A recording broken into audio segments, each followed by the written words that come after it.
ఈరోజు కనుక ఒక నిర్ణయం తీసుకుంటే, నా దేవుని సన్నిధిలో అయ్యా నా బిడ్డ కోసం నేను అంగలారుస్తాను, నా బిడ్డ కోసం నేను ఎదురుస్తాను అన్నవారు మాత్రం ఒక్క నిమిషం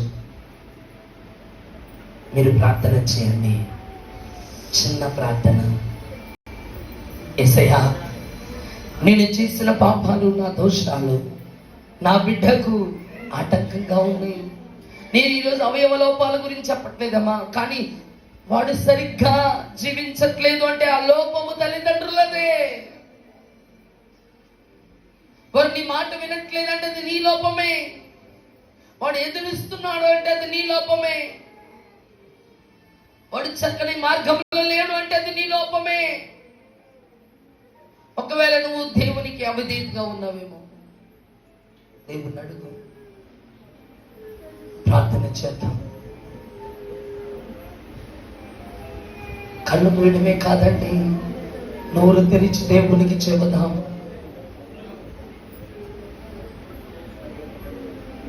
అయ్యా, మమ్మల్ని దర్శించిన వాడా, మాతో మాట్లాడిన వాడా, మమ్మలను రక్షించవా. అయ్యా, మా ప్రార్థన ఆలకించవా. అయ్యా, మమ్మలను లేవనెత్తయ్యా. మా పాప దోషాలు బిడ్డలకు శాపంగా మారకూడదు, వ్యతిరేకంగా తిరగకూడదు. నా తండ్రి, చేసిన దోషాలు వారి మీదకి రాకుండా శుద్ధి చేయవా. ఏ తల్లిదండ్రులైతే అంగలార్చి బిడ్డల కోసం ప్రార్థన చేస్తున్నారు, తండ్రి వాళ్ళ ప్రార్థన ఆలకించండి. వారి కన్నీటిని పుదండగా మార్చండి. అందరినీ నీవు అభిషేకించండి. లేవనెత్తమని అడగచ్చు. ఎవరైతే నిజంగా నీకు ప్రార్థన చేసి బిడ్డల కోసం అంగలారుస్తున్నారు, రోధిస్తున్నారు నా తండ్రి, అనేకమైన బిడ్డలు, ఎవరి బిడ్డలు నా తండ్రి త్రోవ తొలగిపోతున్నారు నా తండ్రి, తప్పిపోతున్నారయ్యా. గంజాయికి అలవాటు అయిపోతున్నారు నా తండ్రి, తాగుడుకు అలవాటు అయిపోతున్నారయ్యా,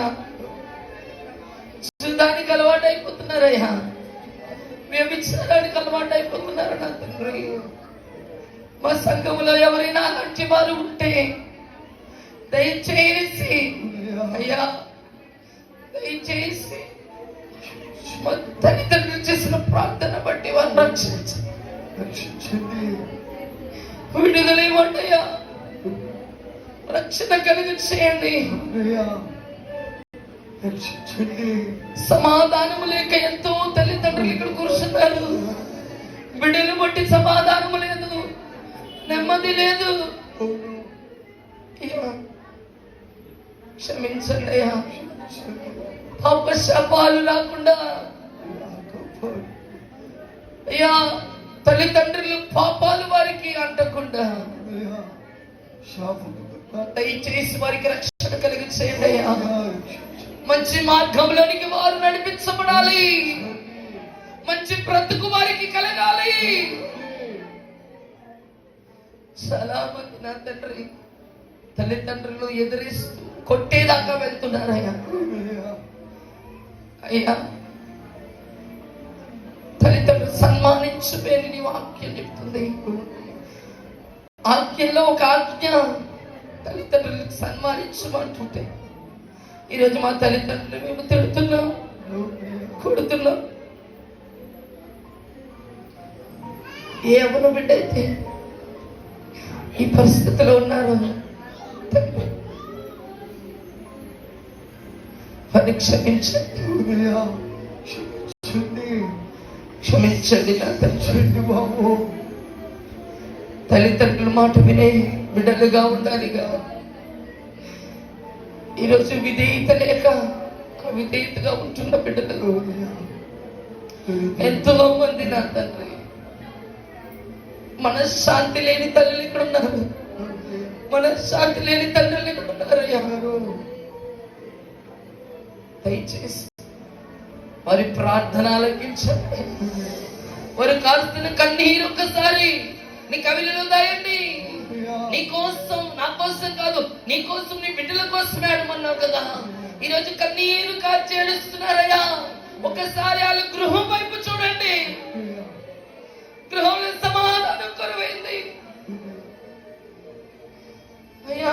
సమాధానం లేదయ్యా, నెమ్మది లేదయ్యా.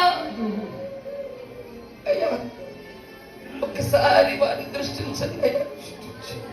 తల్లిదండ్రులు ప్రార్థన ఆలకించండి.